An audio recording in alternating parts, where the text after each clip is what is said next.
तो प्यारे बच्चों, कैसे हैं आप लोग। उम्मीद करते हैं कि आप लोग एकदम अच्छे से होंगे और मन लगा करके पढ़ाई कर रहे होंगे। प्यारे बच्चों, पिछले क्लास में हम आपको बायोलॉजी यानी जीव विज्ञान का पहला नंबर चैप्टर का वन शॉट दिए थे, जिसमें लगभग आधे घंटा में हम आपको पूरा चैप्टर कंप्लीट करवा दिए थे। और कुछ वैसा ही प्यारे बच्चों आज होने वाला है, और आज हम आपको इतिहास सब्जेक्ट का वन शॉट देने वाले हैं, वो भी पहला नंबर चैप्टर का, जो आपको सबसे ज्यादा हार्ड लगता है। प्यारे बच्चों, ये चैप्टर एक्चुअल में हार्ड है नहीं, आप लोग इसे हार्ड बना दिए हैं, समझ गए ना। अगर आप एक बार इस चैप्टर को पूरा समझ जाए ना, तो फिर आपको ये सबसे ज्यादा आसान लगेगा। और शायद आज के इस वीडियो में जब हम आपको वन शॉट बताने वाले हैं, तो यहां पर आज आपको पूरा आसान लगने लगेगा। तो उम्मीद करते हैं कि आप लोग इस वीडियो में शुरू से लेकर के अंत तक जुड़े रहेंगे। और भाई, आप लोगों का भारी भरकम डिमांड था कि सर वन शॉट तो होना चाहिए सर, तो लीजिए भाई, पूरा चैप्टर प्यारे बच्चों लगभग 30 मिनट में हम खत्म करेंगे, ठीक है ना, पूरा चैप्टर। तो बस ध्यान रखिएगा और कंसंट्रेट होकर के एकदम अच्छे तरीके से आप लोग हमारे साथ जुड़े रहिएगा। तो चलिए प्यारे बच्चों, आज के इस क्लास को स्टार्ट करते हैं। एक बार जल्दी से आप लोग क्लास को शेयर कर दीजिए। जो बच्चे अभी तक वीडियो को लाइक नहीं किए हैं, जल्दी से वीडियो को लाइक कर दीजिएगा। और जो बच्चे अभी तक चैनल पर नए हैं, पहली बार चैनल पर विजिट किए हैं, हमसे अगर पहली बार पढ़ रहे हैं और अभी तक अगर चैनल को सब्सक्राइब नहीं किए हैं, तो जरूर सब्सक्राइब कर लीजिएगा, ताकि आगे भी आने वाले हर एक क्लास का नोटिफिकेशन आपको मिल सके और आपकी तैयारी में हम मदद कर सकें।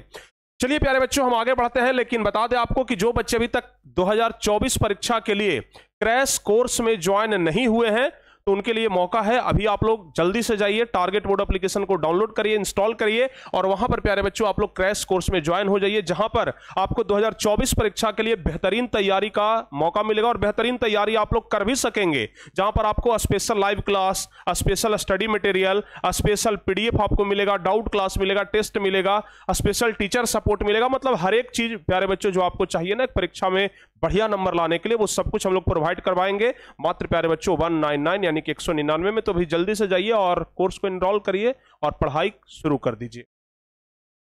चलिए हम लोग सीधे प्यारे बच्चों आगे बढ़ते हैं अब। लेकिन उसके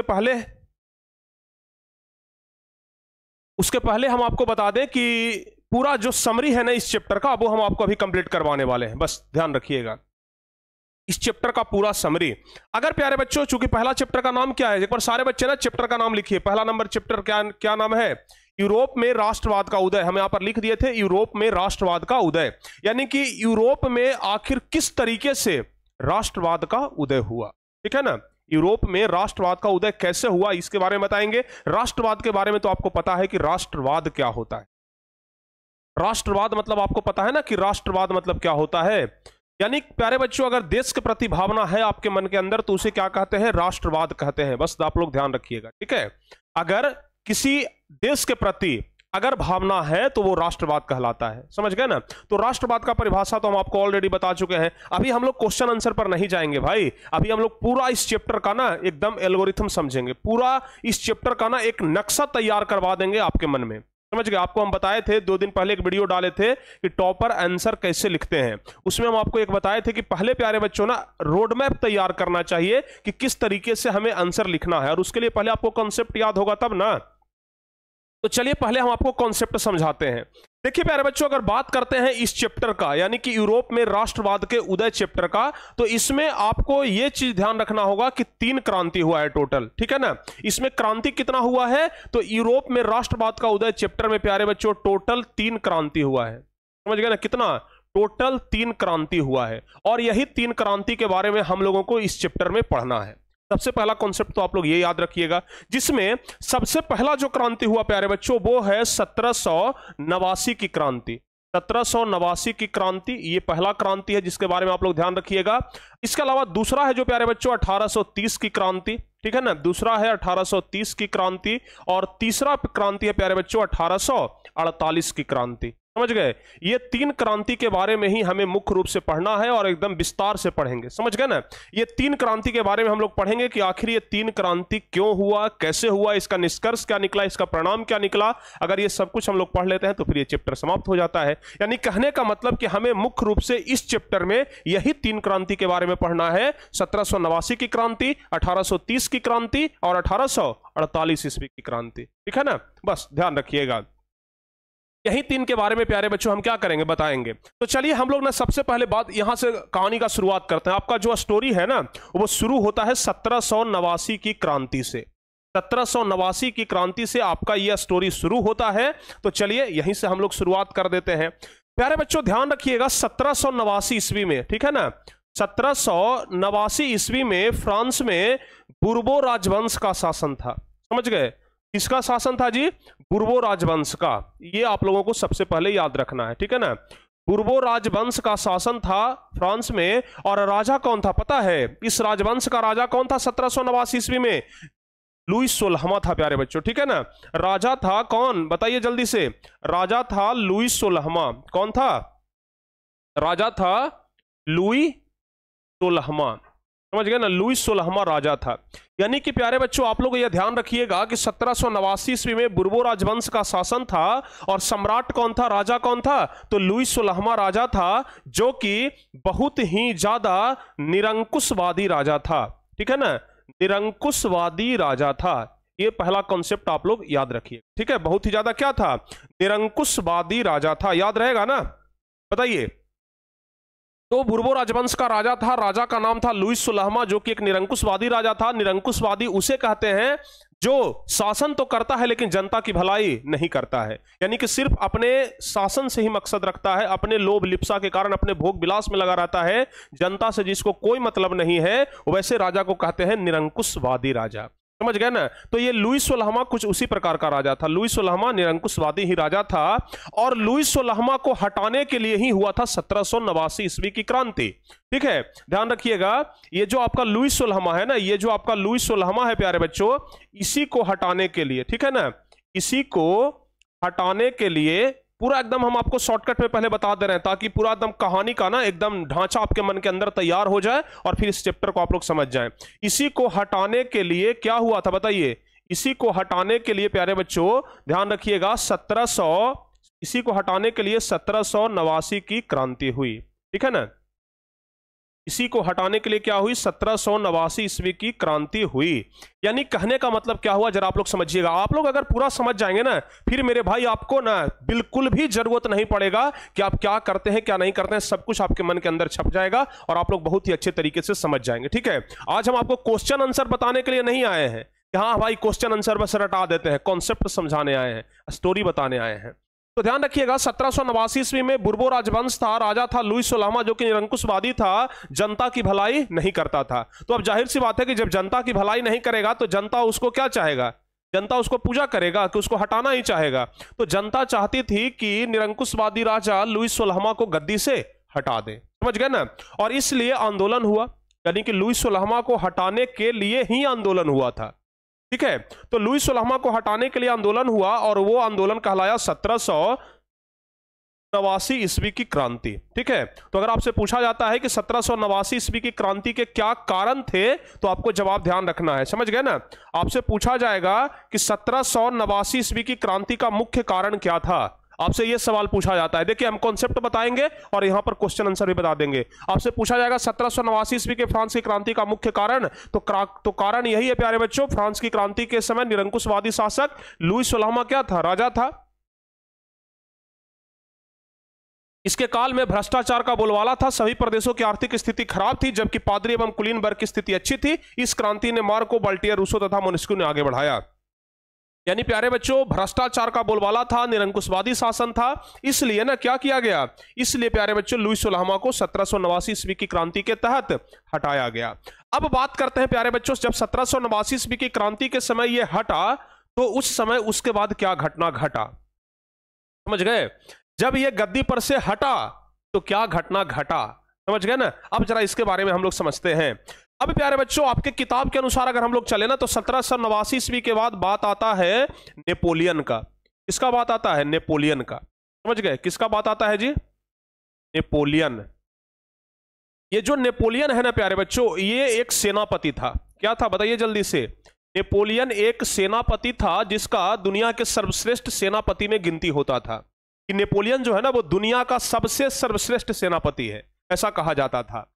तो ये सेनापति था, लेकिन सेनापति से इनका आत्मा नहीं भर रहा था और ये बाबू साहब सोच रहे थे। कौन?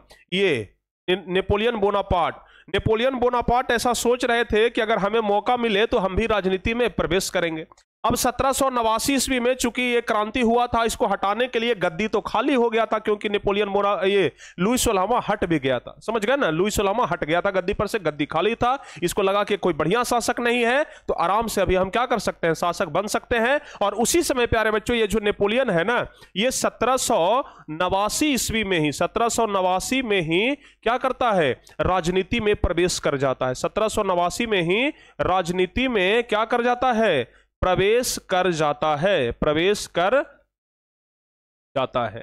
1789 ईस्वी में ये क्या कर जाता है प्यारे बच्चों, 1789 ईस्वी में क्या कर जाता है, राजनीति में प्रवेश कर जाता है। और उसके बाद 1789 के बाद ये 1804 ईस्वी में प्यारे बच्चों सम्राट भी बन जाता है।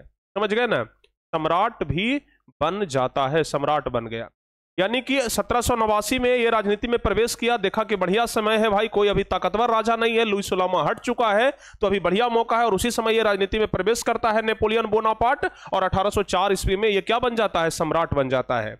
और नेपोलियन बोनापार्ट ना बिल्कुल भी निरंकुशवादी नहीं था, वो बहुत बढ़िया बढ़िया काम करना शुरू किया, ठीक है ना, बहुत अच्छे अच्छे काम किए, बहुत अच्छे अच्छे काम किए। अब उन कामों में क्या क्या अच्छा काम था, क्या क्या खराब काम था, चलिए उसके बारे में थोड़ा सा हम आपको बता देते हैं, ठीक है ना। नेपोलियन बोनापार्ट प्यारे बच्चों क्या क्या अच्छा काम किया, इसके बारे में थोड़ा सा हम आपको क्या करते हैं, बता देते हैं। नेपोलियन के द्वारा किया गया काम, ठीक है ना।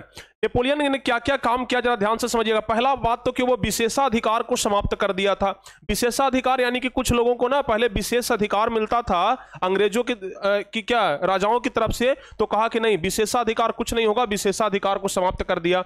यातायात के साधन को सस्ता कर दिया, सुगम बना दिया। उसके बाद संचार व्यवस्था को अच्छा कर दिया और सुगम कर दिया, संचार व्यवस्था को अच्छा कर दिया और क्या कर दिया, सुगम कर दिया। उसके बाद आर्थिक असमानता को दूर किया, कहा कि नहीं भाई आर्थिक रूप से कोई भी गरीब नहीं रहेगा, कोई भी अमीर नहीं रहेगा और सब लोग एक समान रहेंगे, तो आर्थिक असमानता को दूर किया। समंती व्यवस्था को लागू किया। समंती व्यवस्था क्या होता है, हम आपको बता चुके हैं कि एक एरिया के पूरे जमीन ना एक व्यक्ति को सौंप दिया जाता है और वही व्यक्ति उस जमीन का टैक्स वसूला करता है और उस जमीन से होने वाली उपज पर अपना निगरानी रखता है, तो उसे समंत कहते हैं। और समंती जो ये इस प्रकार का जो व्यवस्था है ना, उसे समंती व्यवस्था कहते हैं। उसके अलावा एक समान कानून सबके लिए बनाया, शिक्षा में सुधार किया। यानी कि 1804 ईस्वी में जब नेपोलियन राजा बना, सम्राट बना, तो वो बहुत बढ़िया बढ़िया काम किया, ठीक है ना, बहुत अच्छा अच्छा काम किया नेपोलियन। लेकिन कहते हैं ना कि अगर कुछ लोग काम करें, अच्छा दूसरी बात, ये सिर्फ व्यक्तियों के लिए ही काम नहीं किया, ये अपने राज्य को आगे बढ़ाने के लिए ना व्यापारियों के लिए भी बहुत बढ़िया काम किया। अब क्या काम किया व्यापारियों के लिए, तो व्यापारियों के लिए ना जॉल्वे राइन नामक एक संस्था बनाई, ठीक है ना, ये ध्यान रखिएगा। व्यापारियों के लिए जॉल्वे राइन नामक एक संस्था बनाई 1834 में, ठीक है। तो जॉल्वे राइन क्या था प्यारे बच्चों, एक व्यापारिक संस्था थी जिसका गठन हुआ था 1834 में। और प्रशा ने क्या किया था, सॉरी हाँ एक मिनट प्यारे बच्चों, थोड़ा सा रुक जाइएगा, थोड़ा सा बस, है ना। चलिए ये प्यारे बच्चों ध्यान रखिएगा, सॉरी ये नेपोलियन के द्वारा जॉल्वे राइन नहीं बनाया गया था, समझ गए ना। बस आप लोग यहां पर ये चीज ध्यान रखिएगा कि जॉल्वे राइन क्या है, तो जॉल्वे राइन एक व्यापारिक संस्था है जी, ये नेपोलियन के द्वारा नहीं बनाया गया था, समझ गए ना। लेकिन जॉल्वे राइन उस समय था जो कि व्यापारियों का एक संस्था था। बस इसके बारे में बस इतना ही आप लोग ध्यान रखिएगा, जो व्यापारियों के हितों के बारे में सोचता था, ठीक है। अब चलिए हम लोग वापस आ जाते हैं यहीं पर। यहां पर प्यारे बच्चों हम आपको क्या बता रहे हैं कि जो नेपोलियन 1804 ईस्वी में जब सम्राट बना तो वो बहुत अच्छा अच्छा काम किया। लेकिन कहा जाता है ना कि मन में घमंड आ जाए ना तो भगवान घमंड को बड़ा जल्दी दूर कर देते हैं।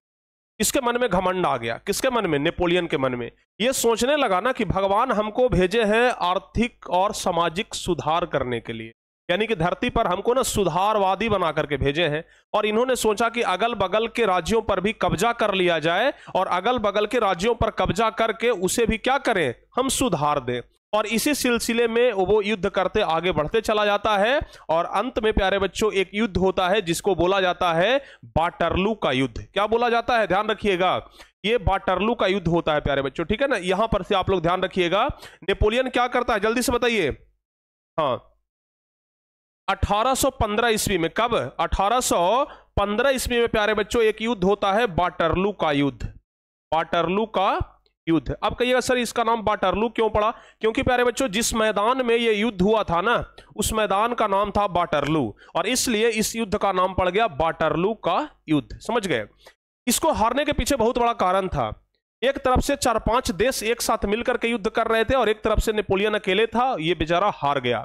और जब ये हार गया तो 1815 ईस्वी में क्या किया गया, इसको बंदी बना लिया गया, ठीक है ना। ये जब युद्ध में हार गया तो 1815 ईस्वी में इसे बंदी बना लिया गया और बंदी बना करके चारों तरफ से समुद्र से घिरे हुए एक टापू पर भेज दिया गया। उस टापू का नाम था प्यारे बच्चों सेंट हेलेना। क्या नाम था? Saint Helena. सेंट हेलेना नामक टापू पर इसे भेज दिया गया। किसको? नेपोलियन को। और वहीं पर 5-6 साल के बाद इसका क्या हो जाता है? मृत्यु हो जाता है और वहीं पर ये नेपोलियन मर जाता है। समझ गए? यानी कि अब नेपोलियन का भी क्या हो गया? अस्तित्व समाप्त की ओर पहुंच गया।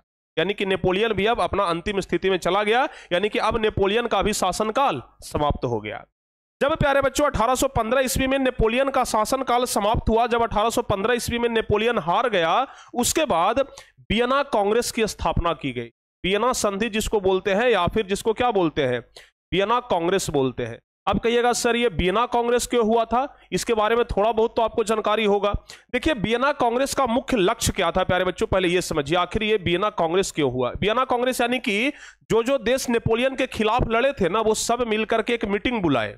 समझ गए? क्या मीटिंग में बोले? मीटिंग में बोले कि नेपोलियन के द्वारा जितने भी अच्छे काम किए गए हैं सबको समाप्त कर दो, ठीक है ना। नेपोलियन के द्वारा जितने भी अच्छे काम किए गए हैं सबको समाप्त कर दो और समाप्त करके पुनः पहले जैसी व्यवस्था को लागू कर दिया जाए। तो पुनः पहले जैसी व्यवस्था को लागू करना था। यानी कि वियना कांग्रेस का लक्ष्य ही था प्यारे बच्चों, क्या लक्ष्य ही था? नेपोलियन के द्वारा किए गए सुधारों को रद्द करना। नेपोलियन के द्वारा किए गए बदलावों को समाप्त करना। नेपोलियन के द्वारा किए गए बदलावों को, ध्यान रखिए, किए गए बदलावों को क्या करना? नेपोलियन के द्वारा किए गए बदलावों को समाप्त करना। ठीक है, क्या करना? समाप्त करना। समझ गए ना? नेपोलियन के द्वारा किए गए बदलावों को समाप्त करना वियना कांग्रेस का क्या था? लक्ष्य था। समझ गए ना? और जब ये प्यारे बच्चों वियना कांग्रेस हुआ तो इसका एक अध्यक्ष बना, और इसका अध्यक्ष जानते हैं किसको बनाया गया था? अध्यक्ष बनाया गया था मेटरनिख को। अध्यक्ष बनाया गया था मेटरनिख को। और मेटरनिख न घोर निरंकुशवादी राजा था, या फिर प्रतिक्रियावादी भी कह सकते हैं। तो ये कैसा राजा था? घोर निरंकुशवादी। एक तो होता है निरंकुशवादी और उसमें भी ये ना घोर निरंकुशवादी था। कैसा था? घोर निरंकुशवादी था। मतलब ये तो सीधे कहता था ना कि जनता को बिल्कुल देखो ही मत, जनता मर रही है, तड़प रही है, छटपटा रही है, देखना नहीं है, बस शासन तो करो लेकिन जनता की भलाई न करो। समझ गए ना? ये किसका कहना था? मेटरनिख का। मेटरनिख ऑस्ट्रिया का चांसलर था। ध्यान रखिएगा, मेटरनिख कौन था? ऑस्ट्रिया का चांसलर था। ऑस्ट्रिया का चांसलर था। समझ गए ना? मेटरनिख कौन था? ऑस्ट्रिया का चांसलर था। और यह कहता था कि जनता की भलाई बिल्कुल भी मत करो, शासन तो करो लेकिन जनता की भलाई मत करो। यानी कि ये प्यारे बच्चों क्या था? घोर प्रतिक्रियावादी शासक था। समझ गए? और अध्यक्षता यही कर रहा था किसका? वियना कांग्रेस का अध्यक्षता कौन कर रहा था? यही कर रहा था। उद्देश्य था कि नेपोलियन द्वारा किए गए बदलावों को क्या कर देना है? खत्म कर देना है। समझ गए ना? और ऐसा हुआ भी। नेपोलियन के द्वारा किए गए जितने भी सारे बदलाव थे ना वो खत्म कर दिए गए, और नेपोलियन जो बदलाव किया था ना वो बदलाव पुनः क्या हो गया? वापस आ गया। समझ गए ना?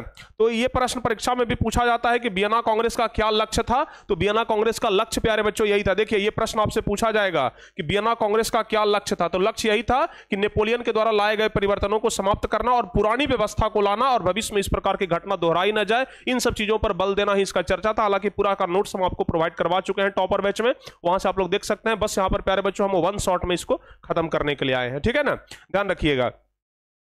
आपको हम मेटरनिख के बारे में भी बता चुके हैं, मेटरनिख काल के बारे में भी बता चुके हैं, मेटरनिख कौन था प्यारे बच्चों, ये सब कुछ हम आपको बता चुके हैं। ठीक है ना? अच्छा, वियना कांग्रेस का लक्ष्य क्या था? यहां पर आप लोग समझिए। वियना कांग्रेस का लक्ष्य क्या था? नेपोलियन के द्वारा जीता गया जो क्षेत्र है उसको वापस करिए। जितना भी क्षेत्र नेपोलियन जीता है उसको क्या करिए? फिर से वापस कर दीजिए। इटली को 300 छोटे छोटे राज्यों में विखंडित कर दिया। जब नेपोलियन आया था ना तो इटली को एकीकृत करने का काम किया था, एकीकरण करने का काम किया था, लेकिन नेपोलियन के जाने के बाद फिर से उसको छोटे छोटे राज्यों में खंडित कर दिया। ठीक है ना? फ्रांस को 2 हिस्सों में बांट दिया। फ्रांस के ऊपर भारी जुर्माना भी लगा दिया कि तुम्हारे कारण ही ये सब युद्ध हुआ है, तो जितना भी जो नुकसान हुआ है ना उसका भरपाई भी फ्रांस करेगा। यानी कुल मिलाकर के नेपोलियन द्वारा किए गए पूरे बदलाव को खत्म कर दिया और पुनः बुर्बो राजवंश की स्थापना हो गई। यानी कि जिस राजवंश का लुई 16वां था उसी राजवंश की स्थापना पुनः हो गई और बुर्बो राजवंश के तहत अब की बार लुई 18वां को क्या बनाया गया, राजा बनाया गया। अब की बार लुई 18वां को राजा बनाया गया और ये प्यारे बच्चों लुई 18वां, और अब ना ये राजा के पद पर क्या था, विराजमान था। जाहिर सी बात है जब लुई 16वां बुर्बो राजवंश का था तो वंशानुगत जानते हैं ना कि कहा जाता है कि रस्सी जल जाता है लेकिन उसका जो ऐंठन होता है ना वो नहीं जाता है, समझ गए ना। ये उसी राजवंश का था जिस राजवंश का लुई 16वां था, तो कोई दूसरा होगा। ये भी प्यारे बच्चों घोर प्रतिक्रियावादी था, घोर निरंकुशवादी था और इसके ऊपर तो सीधे सीधे मेटरनिक का हाथ था। मेटरनिक जो कहता था ये सुनता था। तो ये ना क्या किया, शासन तो करने लग गया लेकिन जनता की भलाई बिल्कुल भी नहीं करने लग गया। और तब जाकर के प्यारे बच्चों फिर से क्या हुआ पता है, तब जाकर के फिर से क्या हुआ, अब जाकर के फिर से क्या हुआ, 1830 ईस्वी की क्रांति हुई, ठीक है ना। तब जाकर के क्या हुआ, 1830 ईस्वी की प्यारे बच्चों क्या हो गई, क्रांति हो गई, ठीक है ना। ध्यान रखिएगा अब की बार क्या हुआ, 1830 की यूरोपीय क्रांति हुई जिसको 1830 की फ्रांस क्रांति भी कहते हैं। तो 1789 ईस्वी का क्रांति यहीं तक है और उसके बाद ना लुई 18वां के बाद प्यारे बच्चों 1830 ईस्वी की क्रांति होती है और 1815 में लुई 18वां सम्राट बना और 1824 में उसकी मृत्यु भी हो गई थी, ठीक है ना। ध्यान रखिएगा।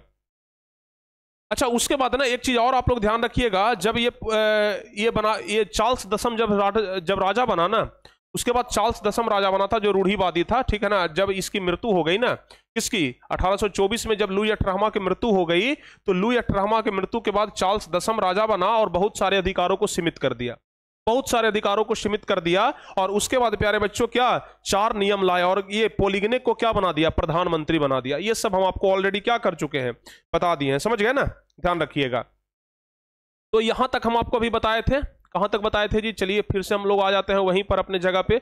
अध्यक्ष मेटरनिक को बनाया गया था और मेटरनिक के बाद क्या हुआ, ऑस्ट्रिया का चांसलर बना, वियना कांग्रेस हुआ प्यारे बच्चों। उसके बाद हम आपको यहां पर बताए थे ना वियना कांग्रेस के बारे में। वियना कांग्रेस के बारे में कहां पर हम बताए आपको,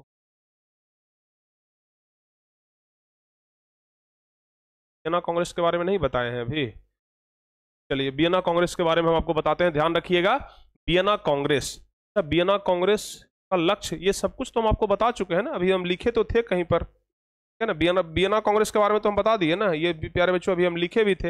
अच्छा चलिए वियना कांग्रेस हुआ, उसके बाद क्या हुआ, 1830 ईस्वी की क्रांति हुआ और 1830 का जो क्रांति हुआ, 1830 की क्रांति, ठीक है ना। 1830 की क्रांति, और 1830 की क्रांति में राजा किसको बनाया गया था, 1830 की क्रांति में राजा बनाया गया था चार्ल्स दसम को। किसको, चार्ल्स दसम को, चार्ल्स दसम को राजा बनाया गया था प्यारे बच्चों। ये चार्ल्स दसम भी बुर्बो राजवंश का ही था।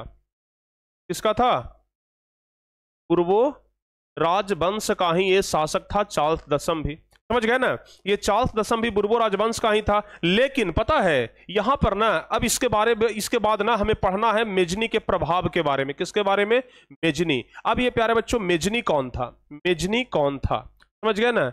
अब अगर हमें पढ़ना होगा ना तो अब हम किसके बारे में पढ़ेंगे, मेजनी के बारे में पढ़ेंगे। तो प्यारे बच्चों ये चीज ना आप लोग यहां पर ध्यान रखिएगा कि मेजनी कौन था। परीक्षा के लिए मोस्ट इंपॉर्टेंट क्वेश्चन है मेजनी। तो ध्यान रखिएगा मेजनी का जन्म जो हुआ था वो 1805 ईस्वी में हुआ था जेनेवा में। मेजनी को इटली के एकीकरण का मसीहा कहा जाता है। इटली जो 300 छोटे छोटे राज्यों में बटा हुआ था उसका एकीकरण करने का काम कौन किया था, मेजनी ने किया था। इसलिए इसको इटली के एकीकरण का मसीहा कहा जाता है। यह एक कर्मठ कार्यकर्ता, लेखक और दार्शनिक भी था। इन्होंने 1830 ईस्वी में नागरिक आंदोलन चलाया जिसका समर्थन किसने किया था, तमाम जनता ने किया। और मेजनी ने ही यंग इटली और यंग यूरोप की स्थापना की, ठीक है ना। मेजनी ने ही 1831 में यंग इटली और 1834 में यंग यूरोप की स्थापना की। तो यहां तक प्यारे बच्चों ध्यान रखिएगा, ठीक है। तो यहां तक ना 1830 ईस्वी की क्रांति है। अब 1830 ईस्वी के क्रांति के बाद प्यारे बच्चों हम शुरुआत करते हैं 1848 की क्रांति। 1848 की क्रांति, ध्यान रखिएगा। सारे बच्चों को समझ में आ रहा है ना, एक बार जल्दी से यस सर करके बता दीजिए कि हाँ सर समझ में आ रहा है। सारे बच्चे ना एक बार कमेंट करके बता दीजिए कि हाँ सर पूरा पूरा समझ रहे हैं, जल्दी से। हाँ पूरा पूरा समझ रहे हैं ना, एक बार जल्दी से प्यारे बच्चों कमेंट करके बता दीजिए। 1848 ईस्वी की क्रांति के बारे में अगर हम लोग प्यारे बच्चों बातचीत करें तो 1848 ईस्वी की क्रांति का मुख्य कारण क्या था। 1848 ईस्वी की क्रांति का मुख्य कारण क्या था जी, मुख्य कारण था प्यारे बच्चों गीजो को प्रधानमंत्री बनाना। गीजो, समझ गए ना। मुख्य कारण क्या था? मुख्य कारण था गीजो को प्रधानमंत्री बनाना, गीजो को प्रधानमंत्री बनाना, यही मुख्य कारण था। समझ गए ना। यानी कि गीजो को प्रधानमंत्री बनाया गया था, और यह गीजो प्यारे बच्चों क्या था पता है? गीजो एक घोर प्रतिक्रियावादी शासक था, और यह जनता की भलाई बिल्कुल भी नहीं करता था। तो यहां पर आपसे पूछा जाएगा सवाल में कि 1848 ईस्वी की फ्रांसीसी का मुख्य कारण क्या था, तो आपको जवाब क्या देना होगा? 1848 ईस्वी के फ्रांसीसी कारण का मुख्य कारण, जो मुख्य कारण है ना, वो है लुई फिलिप की सफलता। और लुई फिलिप ही प्यारे बच्चों क्या किया था? गीजो को प्रधानमंत्री बनाया था कि जब जनता खुश रहेगा, गीजो को प्रधानमंत्री बनाएंगे ना तो जनता खुश रहेगा, जनता का भी खुश रहेगा। वो तो एकदम कठोर प्रवृत्ति का व्यक्ति था, जो बहुत ही ज्यादा जनता पर क्रूर करता था, मतलब कि जनता के साथ में बड़ा अत्याचार करता था, और उसके काल में भूखमरी और बढ़ गई, और इसके कारण इसका विरोध हुआ, और जब विरोध हुआ तो 1848 ईस्वी का क्रांति हुआ। ठीक है ना, ये प्यारे बच्चों ध्यान रखिएगा। ठीक है, तो ये 1848 ईस्वी का मुख्य क्रांति का कारण था। अब उसके बाद हम लोगों को जो पढ़ना है वो है यूनानी स्वतंत्रता संग्राम के बारे में। इस चैप्टर में तीनों क्रांति के बारे में बता दिए ना, 1789 ईस्वी का क्रांति बता दिए, 1830 ईस्वी का क्रांति बता दिए, और 1848 ईस्वी का क्रांति बता दिए। अब उसके बाद हमें पढ़ना है यूनानी स्वतंत्रता आंदोलन के बारे में। तो यूनानी स्वतंत्रता आंदोलन के बारे में ध्यान रखिएगा कि यूनान जो था ना प्यारे बच्चों, किसका गुलाम था? सारे बच्चे एक बार जल्दी से बता दीजिए। तुर्की का गुलाम था ये। इसका तुर्की का गुलाम था। और तुर्की को प्यारे बच्चों कहा जाता है यूरोप का मरीज। कैसे कहा जाता है जरा ध्यान से समझिएगा। ये तुर्की का गुलाम था, कौन? यूनान। और तुर्की से छुटकारा ही पाने के लिए ये अनेक प्रकार के संघर्ष को कर रहा था, किसी भी तरीके से तुर्की से छुटकारा मिल जाए। और तुर्की से छुटकारा पाने के लिए ही इसने हिटोरिया फिलाइड नामक एक गुप्त संस्था का गठन किया था, ताकि तुर्की को क्या करें, हम खत्म कर दें। ठीक है ना। यूनान प्यारे बच्चों एक स्वतंत्र राष्ट्र बनना चाहता था, लेकिन तुर्की इसे आजाद नहीं कर रहा था। इसी दरमियान एक अंग्रेजों के कवि थे, समझ गए ना, अंग्रेजी कवि थे जिनका नाम था लॉर्ड वायरन। ये शहीद हो जाते हैं, और जैसे ही ये शहीद होते हैं ना, गुस्सा फूट पड़ता है, और जब गुस्सा फूटा तो फिर प्यारे बच्चों तुर्की को क्या हुआ? झुकना पड़ा। और ध्यान रखिएगा लंदन में एक सम्मेलन हुआ था, जिसमें रूस, फ्रांस, इंग्लैंड और एक साथ तुर्की का विरोध किया, और 1829 ईस्वी में एड्रियानोपुल की संधि हुआ, और यूनान को आजाद करने का घोषणा किया गया। और 1832 में फाइनल कस्तुनतुनिया की संधि के तहत क्या कर दिया गया? यूनान को आजाद कर दिया गया। तो यूनानी स्वतंत्रता आंदोलन के बारे में आप लोग यहां पर ध्यान रखिएगा। ठीक है। और उसके बाद इस चैप्टर में हमें जो सबसे लास्ट टॉपिक पढ़ना है वो है प्यारे बच्चों इटली और जर्मनी का एकीकरण। क्या है? इटली और, ध्यान रखिएगा, इटली और जर्मनी का एकीकरण। इटली और जर्मनी का एकीकरण, समझ गए ना, इटली और जर्मनी का एकीकरण। अब हमें प्यारे बच्चों इसके बारे में पढ़ना है। अच्छा, इस इटली और जर्मनी के एकीकरण में सबसे बड़ा बाधा कौन था? सबसे बड़ा बाधा, तो ये सबसे बड़ा बाधा था ऑस्ट्रिया। समझ गए ना, ध्यान रखिएगा। इटली और जर्मनी के एकीकरण में सबसे बड़ा बाधा था ऑस्ट्रिया, क्योंकि ऑस्ट्रिया नहीं चाहता था कि कभी भी इटली और जर्मनी का एकीकरण हो। अगर प्यारे बच्चों हम नक्शा पर आपको दिखाने का प्रयास करें तो ये ऊपर में ये वाला जो आप हिस्सा देख रहे हैं ना, ये है प्यारे बच्चों जर्मनी, और नीचे जो ये वाला हिस्सा देख रहे हैं ना, ये है आपका इटली। और जर्मनी और इटली के बीच में यहां पर क्या है? ऑस्ट्रिया है। समझ रहे हैं? देखिए, ये है जर्मनी, ये है इटली, और दोनों के बीच में क्या है? ऑस्ट्रिया है। तो ये बीच में बैठ करके ना कभी भी दोनों को मिलने नहीं देता था, चाहता था कि हमेशा दोनों लड़ते रहे। समझ गए ना, बीच में बैठ के मजा ले रहा था। तो ये इटली और जर्मनी के एकीकरण में सबसे बड़ा बाधा कौन था? ऑस्ट्रिया था। ऑस्ट्रिया का चांसलर कौन था? मेटरनिक था। समझ गए ना। तो ये मेटरनिक नहीं चाहता था कि कभी भी इटली और जर्मनी का क्या हो? एकीकरण हो। समझ गए ना। चलिए, तो आपसे सवाल पूछा जाएगा। कौन कौन सा सवाल पूछा जाएगा जरा ध्यान रखिएगा। पहला तो सवाल पूछा जाएगा इटली और जर्मनी के एकीकरण में ऑस्ट्रिया की क्या भूमिका थी। तो आपको लिखना है कि इटली और जर्मनी के एकीकरण में ऑस्ट्रिया ही सबसे बड़ी बाधा थी। मेटरनिक, वहां का चांसलर कौन था? मेटरनिक, जो कहता था कि जनता की सेवा मत करो, शासन करो। शासन तो करो लेकिन जनता की भलाई ना करो। उसके बाद इटली और जर्मनी के एकीकरण में नेपोलियन का क्या योगदान था? तो यह भी ध्यान रखिएगा कि नेपोलियन मुख्य जो काम किया था ना, वो प्यारे बच्चों ये किया था कि इसने 300 छोटे छोटे राज्यों को केवल 33 राज्यों में परिवर्तित कर दिया था। 300, इटली जो 300 छोटे छोटे राज्यों में बटा हुआ था ना, उसे समेट करके बस 33 राज्यों में क्या कर दिया था, कन्वर्ट कर दिया था, यानी कि एकीकरण करने का काम किया था कौन, नेपोलियन। उसके बाद बिस्मार्क के बारे में आपसे पूछा जाता है कि बिस्मार्क कौन थे, तो ध्यान रखिएगा बिस्मार्क एक कूटनीतिज्ञ थे। बिस्मार्क एक कूटनीतिज्ञ थे जो कि हिगेल के विचारों से प्रभावित थे। ऑब्जेक्टिव क्वेश्चन में पूछा जाता है कि बिस्मार्क कौन थे और एक किनके विचारों से प्रभावित थे, तो ये प्यारे बच्चों किनके विचार से प्रभावित थे, ये हिगेल के विचार से प्रभावित थे, ठीक है ना। और जर्मनी के एकीकरण के लिए विशाल सेना का भी संगठन किया था। प्रशा का शासक विलियम प्रथम यह जानता था कि जब तक फ्रांस और ऑस्ट्रिया को पूरी तरीके से पराजित नहीं किया जाता है तब तक जर्मनी का एकीकरण संभव नहीं होगा, और इसलिए प्यारे बच्चों बिस्मार्क का इसमें बहुत बड़ा क्या है, योगदान है। अच्छा, बिस्मार्क क्या किए थे, मुख्य रूप से 3 युद्ध किए थे प्यारे बच्चों, जिसमें पहला जो युद्ध हुआ था वो डेनमार्क से युद्ध हुआ था 1834 ईस्वी, ठीक है ना। बिस्मार्क के द्वारा 3 युद्ध किया गया था। पहला युद्ध किया गया था डेनमार्क से 1864 ईस्वी में, दूसरा किया गया था ऑस्ट्रिया से, और तीसरा फ्रांस और प्रशा का युद्ध था। ये 3 युद्ध के बारे में परीक्षा में लगातार पूछा जाता है, जो कि बिस्मार्क के द्वारा किया गया था, ठीक है ना। बिस्मार्क के द्वारा किया गया था। ये तीनों युद्ध के बारे में आप लोग ध्यान रखिएगा, डेनमार्क से युद्ध, ऑस्ट्रिया से युद्ध और फ्रांस प्रशा का युद्ध, ये तीनों युद्ध के बारे में आप लोग क्या करिएगा, ध्यान रखिएगा। तो प्यारे बच्चों आप लोग बिस्मार्क से संबंधित क्वेश्चन नहीं छोड़ करके आएंगे। आपसे पूछा जाएगा रक्त एवं लौह की नीति का अवलंबन किसने किया था, तो बिस्मार्क नहीं किया था, ठीक है ना।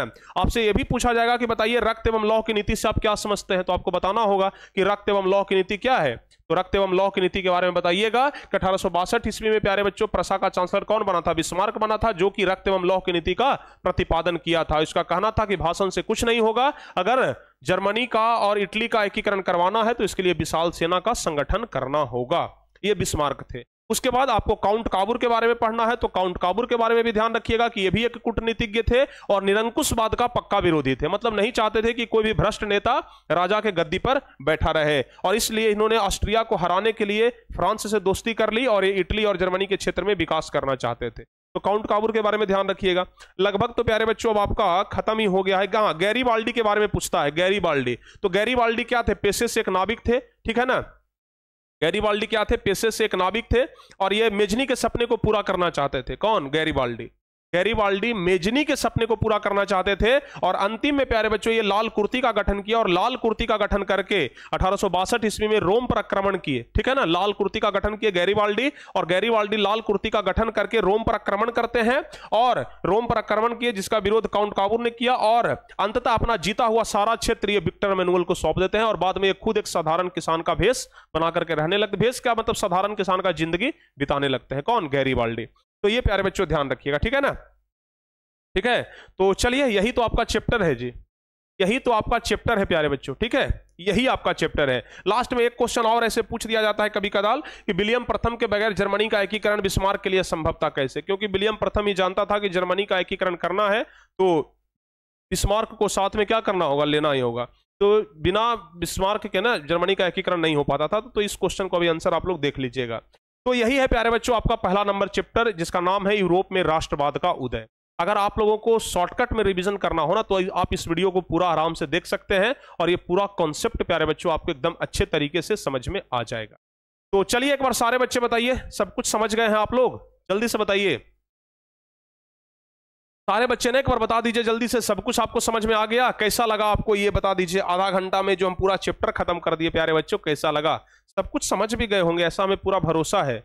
और बहुत सारे बच्चे ना इसका पैनल पीडीएफ, अरे भाई इसका तो पैनल पीडीएफ ऑलरेडी हम डिटेल में आपको दे चुके हैं, वो तो बस वन शॉट में बच्चों को करवा रहे हैं ताकि पूरा क्या हो जाए, रिविजन हो जाए। तो चलिए एक बार सारे बच्चे बताइए कैसा लगा? एकदम झकास, बहुत बढ़िया, बहुत बढ़िया प्यारे बच्चों। तो चलिए आज के इस क्लास को यहीं पे समाप्त करते हैं। उम्मीद करते हैं कि इस वीडियो में आपको बताए गए हर एक चीज को समझ में आ गया होगा, ठीक है ना, सब कुछ आप लोग समझ गए होंगे। जो बच्चे क्रैश कोर्स में नहीं जुड़े हैं जरूर आप लोग क्रैश कोर्स में अपना एडमिशन ले लीजिएगा, ताकि आप लोग भी तैयारी बेहतरीन रूप से कर सके। और फिर प्यारे बच्चों आगे की क्लास में आपसे मिलते रहेंगे। तो चलिए तब तक के लिए जय हिंद, धन्यवाद।